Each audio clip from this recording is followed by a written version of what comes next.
Yo, hammaga salom jigarlar. Sog'lik yaxshimi? Kommentariyada yozib qoldiringlar. Yaxshi bo'lmasa yaxshi emas deylar. Xo'p, xullas, ozgina kattaroq mavzu bo'lgani uchun to'g'rirog'i mavzu haqida gapirilish kerak bo'lgan gaplar ko'proq bo'lgani uchun YouTube'ga video qilyapmiz yana. Bo'lmasa Instagramda chiqib qolardi. Instagram bo'lib qisqa video qilib qolardik. Lekin qisqa qilib tushuntiradigan bir so'z topolmadim so'zlarni. Xullas, bu yoqda ham endi imkon qadar ko'p vaqtlarni olmaslikka harakat qilaman.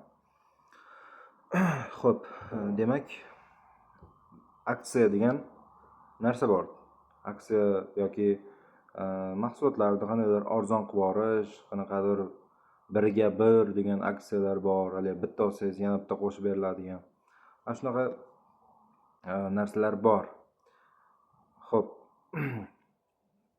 Bu narsaga oxirgi paytlar juda ko'p qulog'imga chalinyapti, ko'p eshitaman, ko'raman. Odamlar qayerdadir masalan nimadir narxini arzon qilib yuborsa yoki nimadir aksiyaga qo'yib yuborsa, nimadir 1+1 qilib yuborsa, odamlar u mahsulotni yaxshi emas degan bir xulosaga kelib qolyapti. O'shaning uchun shunaqa aksiyaga qo'yapti, o'shaning uchun shunaqa birga bir qo'ryapti. Mahsulot yoki yaxshi emas yoki sotilmayapti. Ayniganda agar ovqatlar bo'lsa, masalan, ayniganda u bu degan narsalar bor-da. Va bilasizmi? Buni ikki tomoni bor, har doimgidek. Bir tomoni hamma joyda ham unaqa emas. Hamma joyda ham unaqangi prosta tashlab yuborish kerak bo'lgan musoriga shunaqa bo'lgan narsalarni shunchaki arzonroqqa sotib yuborish maqsadida aksiya qilib yubormaydi aslida.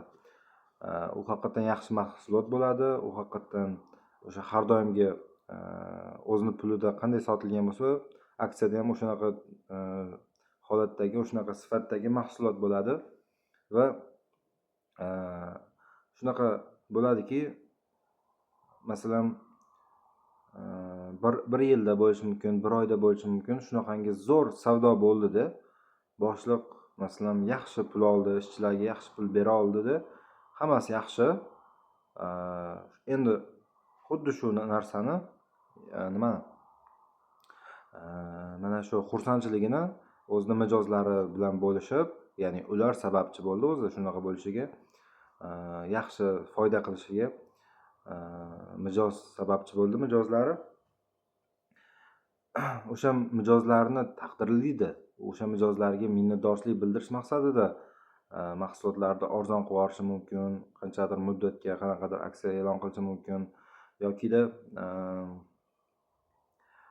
nima deydi?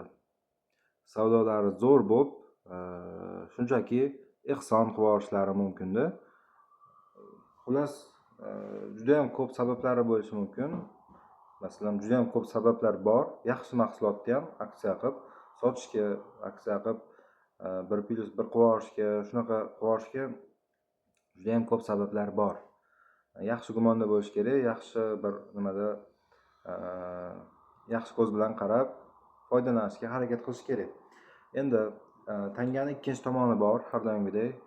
Nimaga unaqa o'ylayapti odamlar? Nimaga ya'ni oldin shunaqa vaziyat bo'lganmi ularda? Oldin shunaqaga to'g'ri kelib qolganmi? Bo'lgan unaqa vaziyatlar. Aynan o'tmay qolgan tovarini yo sifatlari buzilgan, muddati o'tib ketgan, hali saqlash muddati, shunaqa haqiqatan yomon tovarlarni ham, yomon mahsulotlarni ham shunaqa aksiya qilib sotadiganlar bor-da. Unaqalar ham yo'q emas. O'shanaqalarni kasriga, o'shanaqalarni dastidan odamlar hammasi birday yomon-da bular. Mahsulot yomon bo'lib qolganda, bu degan xulosaga kelib qolyapti. Ya'ni ular ham o'zlaridan o'zlari emas. O'shanaqa odamlar haqiqatan borligi uchun, o'shanaqa savdogarlar, o'shanaqa kompaniyalar borligi uchun odamlar endi bir o'rmon yonsa, ho'li quruq birga yonadi deganlaridek shunaqa bo'lyapti-da. Shu odamlar ham bekorga unaqa o'ylamayapti. Albatta biz mana bunaqa narsa bo'lishi kerakda. Xullas, endi bu juda oddiydek ko'rinadi, lekin ko'pchilik qilmaydi bu narsani. Mahsulotni oldingiz, masalan, u 1+1 aksiyada edi. Men o'zimda shunaqa narsa bo'lganda, lavash bitta katta fast food haligi setini nomini aytmayman, просто nomlariga dog' ham tushirish niyatim yo'q hech kimda. Balki to'g'rilanib qolgandir, boshqadirda. Men anchadan beri yerda bo'lmadim. Toshkentda edim.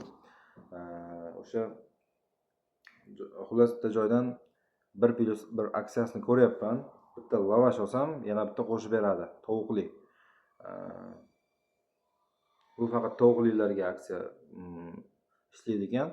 Ok, yarim kechasida qornim och, narsa zakaz qilmoqchiman.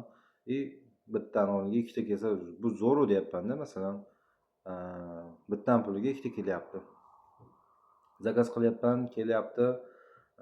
Ochib yeb ko'ryapman, bitta tishlab ko'ryapman, bo'ldi. Uni yeb bo'lmaydi. Uni tushundim. Go'sht chatoq. Ikkinchisini yeb ko'ryapman, ikkinchisi ham bir xil. O'sha go'sht, o'sha chatoq go'sht. Men o'sha payt endi arzonga keldi-yu, mana bunaqa aksiyada keldi-yu dedimda, zabit qildimda. Короче, nima mayli dedimda. Uni yemadim, tashlab yubordim, lekin o'sha payt masalan ustidan jalba qilishim kerak edi ularni. Aynigan go'sht beryapsan, mana bunaqa chatoq hidi bor narsa beryapsan, u aksiya bo'ladimi, boshqa bo'ladimi demasligim kerak edi. O'sha yerda men xato qilganman. Lekin agar odamlar tashabbus ko'rsatib, mana shunaqa joylarda xato qilmay menga o'xshab dangal aytsa mana bu narsani, ular ham уже yomon mahsulotini tashlab yuboradigan bo'ladi. Sotishga harakat qilmaydi. Ustidan kerak bo'lsa melisaga yozib berish kerak, kerak bo'lsa o'zlariga jalba qilish kerak. Endi o'zlariga jalba qilgan taqdirda juda kamdan kam holatlarda mana bu eng tepadagi boshliqlarga yetib boradi bu jalbangiz. Va yetib borgan taqdirda ham u odam qanchalik insofli, iymonli yo mana bu narsani to'liq tushunib nazoratga oladi, unisini bilmayman xullas. Ozgina qiyin masalada. Imkon qadar har bitta o'sha aksiyada bo'lsa ham mahsulot yomonmi, jalba qilish kerak. Buni to'g'irlash kerak-da. U sifatsiz mahsulotni aksiyaga qo'yib ham sotib olishga haqqi yo'q. Sifatsizmi? Yig'ishtirish kerak, yo'qotish kerak, u narsani tashlab yuborish kerak. To'g'ri, ko'z qiymaydi. O'zim ham mana shu sohalarda yurib, baribir qanchalik ekonomichniy odam bo'lsam ham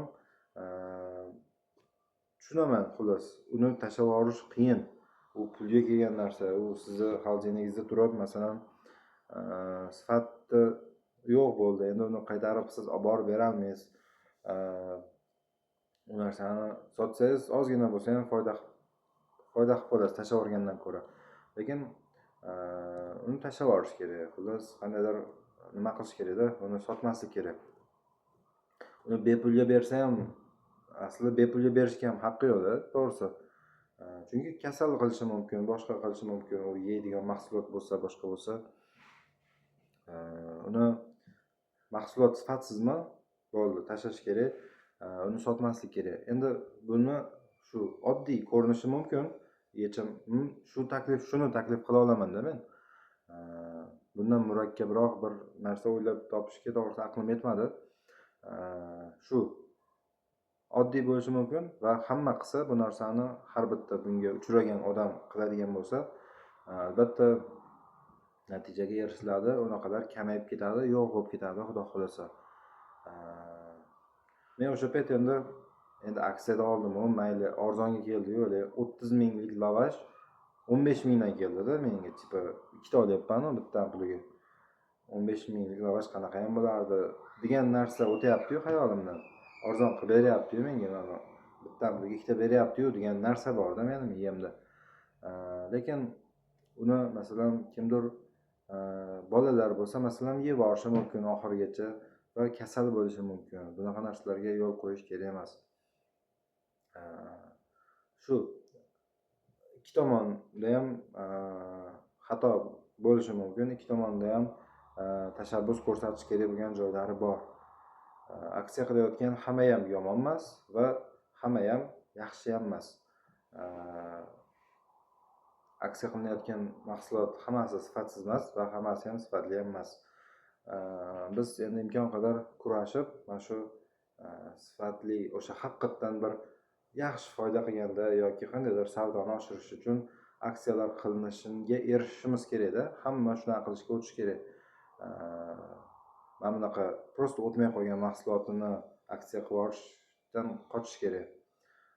Yoki o'sha masalan katta supermarketlarda shu narsa yo'lga qo'yilgan, ayniqsa Rossiyadaligimda ko'p bo'lardi. Muddati masalan tugashiga 3-4 kun qolgan. Mana o'zi sut masalan 3 kun muddat bo'lsa, saqlash muddati o'sha xolodilnikda 2 kun oldin kelgan sutlar oldinroqda turadi. Bugun kelgan sutlar oxirrog'ida turadi.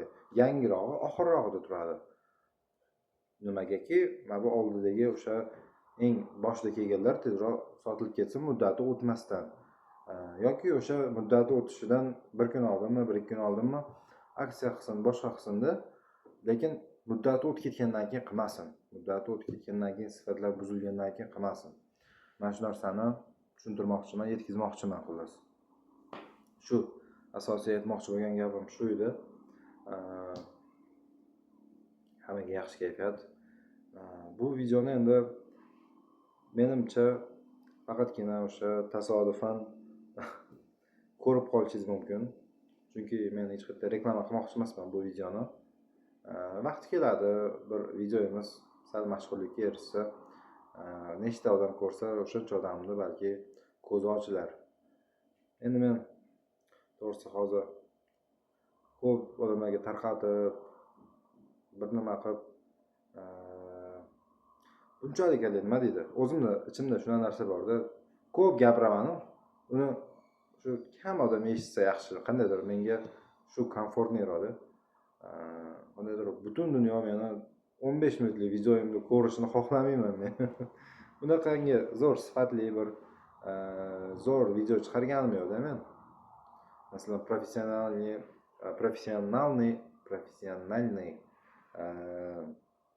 mikrofonlar, svetlar qo'yib, chotki kameralarda oladi odamlar, o'shanaqalar ko'rishga munosib.